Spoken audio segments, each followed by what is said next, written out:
It is Tuesday, May 10th, approximately 1:15 in the afternoon. Today we will be doing the OGSHL entry draft. Lottery, not the entry draft. All right. I know many of you were looking forward to it. I said I was going to do it this past weekend. I got a little bit busy, didn't have enough time, so we're going to do it today. I know a few of you have been asking and are looking forward to the re-rates. The re-rates are almost done. I would say probably need about 10 days, maybe 2 weeks to finish everything. Need to run some simulator tests just to make sure the stats are coming out the way we want. They came out very well, I would say, this year. There was a few, maybe like two to three outliers, I would say, per league, which was what we expected. It's kind of hard just based on the way the sim works to get everything 100% the way you want it, but it is what it is. I would say that this year we made the ratings a little bit more in depth. I would say we didn't rush it. I wouldn't say we rushed it last year, but definitely taking our time more and paying more attention to separating the players a little bit better, using more of the scale of the ratings, like going from 99 down to 50 and whatnot. So I would say that's something to look forward to. And one of the changes with the ratings, I would say they're a little bit higher right now, but that might change depending on how the stats come out. So we will see how that goes. So without further ado, let's get to the draft lottery.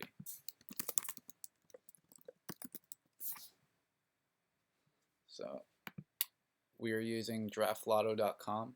For those of you not familiar with it, it's what we used last season. I would say it's probably the best lottery system to use. If you are looking to use one for your league, I would definitely use this. The only downside with it is you can't do half a ball. So San Jose with 13.5%, you can't do 13.5. So what we're going to do is multiply everything by 10. So they will have 135 balls in the system. And we will go on from there. One other thing we will be doing is we will be doing one pick at a time. We're not going to do all three picks at once. That way it creates a little bit more anticipation, and I think it's the way it's done in real life. So that will be interesting to do. Obviously in real life they go from 3 to 2 to 1, but we're not doing that here.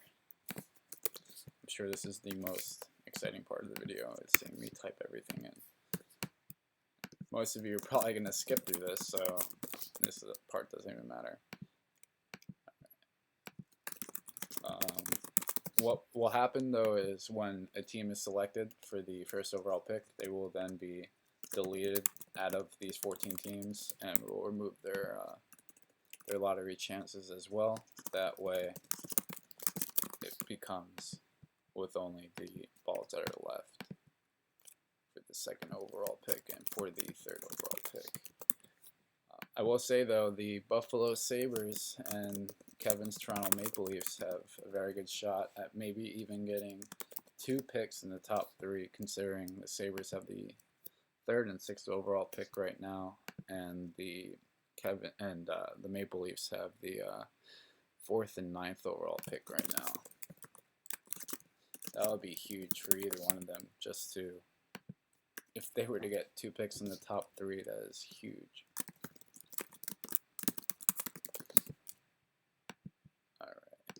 Especially in this year's draft. I mean, you have Finns and you have Austin Matthews, who should definitely be going #1 overall. I'd be shocked at the draft if they don't. And even though I would say the top 10 this year is really good as well, I would say it's probably better than others in recent years. Last year's was absolutely insane, though. And so was the 2012 draft as well. Actually, I guess you could even say the 2013 was insane as well.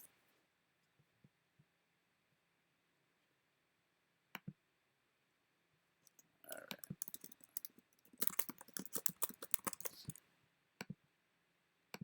And the St. Louis Blues. Alright. Oh, fuck. Alright, so now we have to do everything by default order, which you'd think they'd have a button to do it all at once, but they don't. So there's that. One thing though I want to do this off season is do a mock draft. I know some people wanted to do one, and I don't think they ended up getting around to it, but I want to do a mock draft of the whole first round and maybe get some other people to do it as well. It will create some interesting stuff to see what people project of who's going to pick where, and it'll create some action to the website. It should be nice.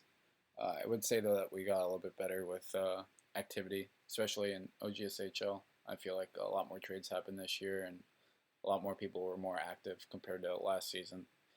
I'm assuming with the salary cap and the new free agent rules we created, it sparked a little bit more activity. There will be a few more rule changes as well. That will be announced in the off season, so that's something to look forward to. So, without further ado, now that we're finally done typing everything in, we are going to run the lottery. So, picking first overall is the Buffalo Sabres. So, the Sabres go from third overall all the way up to first. So what we will do now is we will remove, actually we're going to drop this down to 13. It should get rid of the blues. It did. So we're going to put the blues here. It won't affect anything. And then we're going to put in their 10, well I guess their 1% chance at winning. So the balls have dropped down to 885. Probably should not say the balls have dropped down in one sentence, but it happened. So picking second overall is the Toronto Maple Leafs from Winnipeg. That is a huge jump. Going from 9th all the way up to second overall. That is quite the jump. That's surprising, I would say. I was not expecting the team to jump up that high. Wow. Okay. So now we will be deleting. We won't. Well, here we go. We'll be putting Chicago Blackhawks in place of the Toronto pick from Winnipeg. They had a 20 balls. Okay, so with 835 balls left, the last pick, the last lottery pick belongs to the Florida Panthers. At least I didn't drop to fourth. I mean, I guess that's all right, right? So I would say that me and San Jose kind of got snubbed here, and I would say that anybody picking, before that 9th pick, absolutely stunning that they jumped up that high. That's crazy. That's what's awesome about this new lottery format is just because you finish, bottom 5, in my situation, you finish last in the league, you can still end up picking third. I almost ended up picking fourth, which was, I wouldn't be too happy about that, but at the same time, there's 5 players in this draft I really like. So, at that point, I wouldn't have cared too much, especially considering the roster I already have, but for the other people that would have been in my position, I would say that would have been tough to swallow. But luckily, I'm picking third at least, I guess. Hopefully I have better luck in the other drafts. I guess really nothing to do until draft day. Those of you who are in the playoffs, I believe we simmed the Eastern Conference today. Devils picking up a 6-3 win over the Penguins, and the Bruins picking up a 5-2 win over the Flyers. Bruins actually even that series today. Colossus Devils take a 2-0 series lead over Russ's Penguins. They have a little bit of a rivalry even in the Bar Down League between Minnesota and Calgary. They seem to always be going at it with one another. Russ got the better of the two in Bar Down last season where he won the cup. He's trying to win it here as well. I think he is probably the favorite to win it in Bar Down as well. Maybe a chance to repeat. Kyle's Dallas Stars yesterday got absolutely manhandled by the Predators, which I'm sure nobody was surprised to see Kyle's team getting pooped on, as usual. And the Coyotes take a 1-0 series lead over the Flames. If I had to put money on a team to win the Cup this season, I would say I'd probably put it on the Devils. Although I think the Devils, the Penguins, I want to say maybe Kyle's Stars, and the Predators, I would say, are arguably the top four teams. Uh, I know Kyle put a lot of stock into getting Jamie Benn to play next to Tavares, so it's do or die for Kyle. I think his team might take a little bit of a hit in re-rates next season, other than Tavares and Jamie Benn. So it'll be interesting how his approach to the offseason is. Sure, a few other teams are in that same boat as well, where they're not sure if they want to put their chips all into competing, or if they want to go through a rebuild, or do a little mixture of both. So I know I'm trying to compete next season, going hard after Stamkos and Bergeron, acquiring Brody and Campbell, even Daly. I pretty much acquired my team all through trades for the most part this season, and traded away pretty much all of my youth. I mean, I have solid defensive prospects. I have Mantha. I have my boy Reed Boucher. It's definitely say that my defense, though, prospect-wise, is definitely pretty strong. Hopefully, with this third overall pick, I'm adding one of the Finns or maybe Austin Matthews. So that would be extremely nice. I'm happy to land either one of those three, honestly. So that would be a huge boost to my prospect pool to be behind my current team.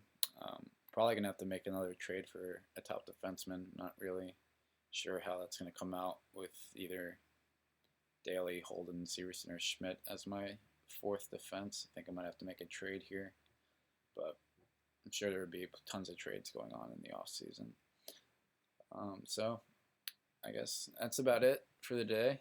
I will probably be doing the bar down draft as well today. It's 1:25 right now, so I'm gonna upload this to YouTube. Probably should be finished uploading to YouTube hopefully by 2 o'clock. I'll get it posted on the website. And yeah, that's it. Good luck, I guess, to everybody in the draft. We will be trying to do a podcast. I know I've been wanting to do a podcast for a while, but we're actually going to try and do it. I want to try and do a podcast for the draft, and just going over everything, and maybe do it. Maybe make it a once a month thing. Maybe even 2 times a month. Just going over what's going on in the league. If anybody wants to join the podcast, let me know. I know a few of you wanted to. But yeah, if any of you are interested, just send me a message, or Kyle a message as well. So without further ado, good luck.